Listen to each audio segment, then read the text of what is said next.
I am Chandan. So our topic, today's topic is a statement of second law of thermodynamics. In second law, there is two statement. One is statement one, that is Kelvin-Planck statement, and another statement, that is Clausius statement.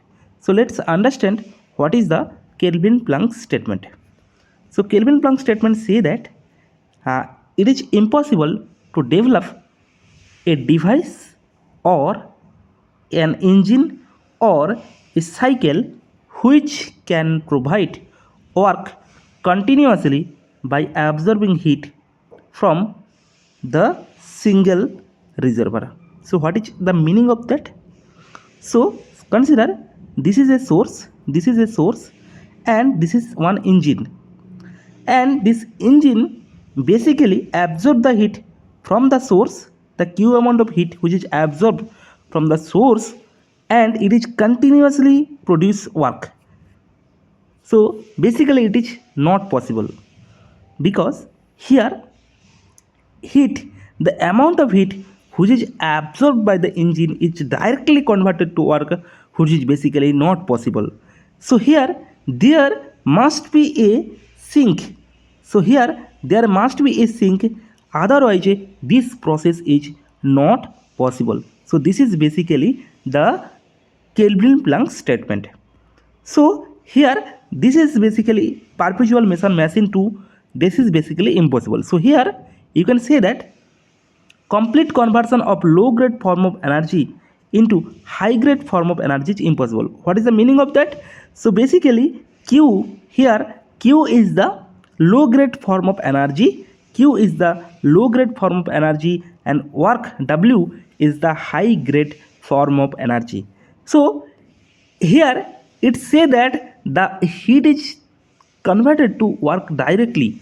So here this is basically complete conversion. So here complete conversion of low grade form of energy means q, low grade low grade form of energy into high grade form of energy, basically it is impossible. So remember, this is impossible. Now next you can say that from Kelvin-Planck statement you can say that a 100% efficiency for any cycle or engine is impossible. Okay, so 100% efficiency is impossible. So 100% efficiency is impossible. Now you can say that perpetual motion machines of second kind PMM2, perpetual motion machine of second kind, which is basically impossible. Okay, now from here heat engine concept is coming. So from Kelvin-Planck statement, the heat engine, from Kelvin-Planck statement the heat engine concept is coming. So what is heat engine? So heat engine, it is the cycle or engine that convert partial amount of heat into work.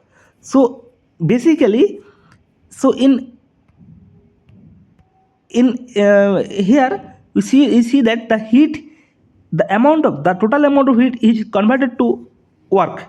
So this is basically not possible. So here in heat engine, so suppose there is an engine, so there is an engine that absorb the heat from the source, q1 amount of heat is absorbed from the source, and some amount of work is produced, and the amount of which some amount of heat is also rejected to the sink. Okay, so here basically in heat engine there is a source. So here in heat engine there must be a source, there must be a source, and there is a sink, and heat engine connected in between source and sink. Basically heat engine absorb the heat q1, absorb the q1 amount of heat from the source, and reject the q2 amount of heat to the sink, and work is produced. So work is produced, the amount of work will be, so the amount of work will be q1 minus q2. Okay, so q1 minus q2, that is equal to w. So here if you want to calculate the efficiency, if you want to calculate efficiency eta of heat engine, efficiency we know that is output by input. So here in heat engine the output is w and the input, that is q1. So here if you see that when there is an input, so here Q1 is the input and this is the output. So W by Q1. So you can say that W by Q1. So this is applicable, valid for both reversible and irreversible engine. Okay, so this is applicable for reversible and irreversible engine. So this formula is applicable for reversible and irreversible engine. So here first law, so from first law here, from first law you can say that summation of Q, that is equal to summation of W. So here suppose consider this is our system at heat is into the system. Okay, so heat is into the system, so plus Q1 and W is out to the system minus W, sorry, minus W, okay, minus Q2, that is equal to 0. From here you can say that W equal to Q1 minus Q2. Okay, so W equal to Q1 minus Q2. So from here, from first law you can say that W equal to Q1 minus Q2. So efficiency of heat engine, that is equal to W by Q1, that is basically Q1 minus Q2 by Q1. So that is equal to 1 minus Q2 by Q1. Q2 basically QR, the amount of heat which is rejected. So this is Q1, that means Q2, and QS, the amount of heat which is supplied. So you can say that 1 minus Q2 by Q1. So this is applicable for reversible and irreversible heat engine. Now let's understand the second statement, that is Clausius statement. So very important. So what is Clausius statement? According to this statement, it is impossible to develop a device or engine or cycle which can transfer heat from a low temperature reservoir to the high temperature reservoir without any external energy input. So basically, heat is not transfer from the low temperature device to the high temperature device without any external energy input. So basically we know that the heat is always transferred to the high temperature to low temperature. So heat is always transferred from the high temperature to the low temperature. So here basically Clausius say that heat cannot transfer from low temperature to high temperature without any external work input. So basically let's understand. So suppose this is a source and here there is a sink, and the source temperature, that is T1, and the sink temperature, that is T2, and basically there is an engine, sorry, there is some devices there which absorb the heat from the low temperature reservoir and reject the heat to the high temperature reservoir without any work energy. So there is no work, uh, there is no energy input. So basically this is impossible. So from here the refrigeration and heat pump concept is coming. Okay, so let's try to understand what is refrigerator. So refrigerator basically, in refrigerator there is a source and there is a sink there, and source temperature have T1 and the sink temperature have T2. Now in between there is a refrigerator is there, and refrigerator basically absorb the heat from the from the from the room, or from room which has to be uh, cooled to the low temperature. So basically and reject the heat to the source. And there is a work input, that is W. Okay, so here if you want to calculate the COP, coefficient of performance of refrigerator system.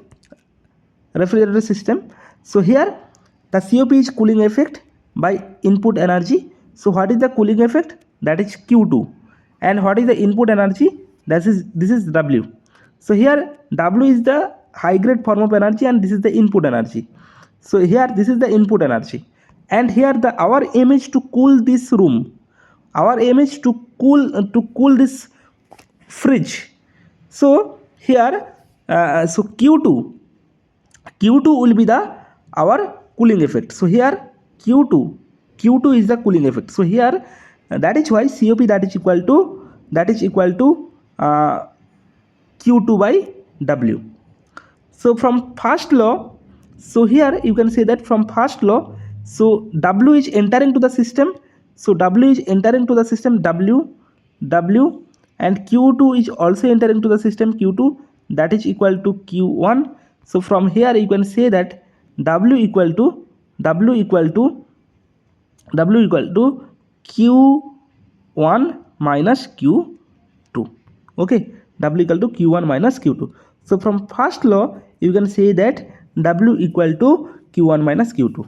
So COP that is equal to, we know that Q2 by Q1, and that is equal to Q2 by, we know that W equal to Q1 minus Q2. So Q2 by Q1 minus Q2. So this is applicable of reversible or irreversible process. So this is the COP. COP means coefficient of performance of the refrigeration system.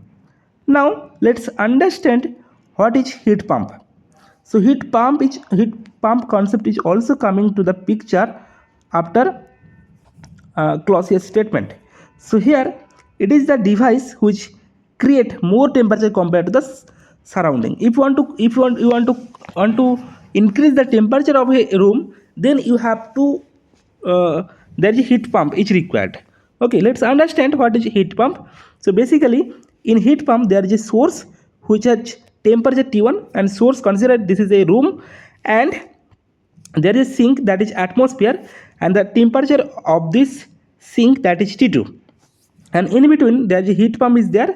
Basically the heat pump basically absorbs the heat, the Q2 amount of heat from the sink with the help of W, and reject the heat Q1 to the source. So that is why the room temperature, so this is our aim. So here the room temperature increases because Q1 amount of heat is transferred to the room. So that is why the temperature of the room is increases.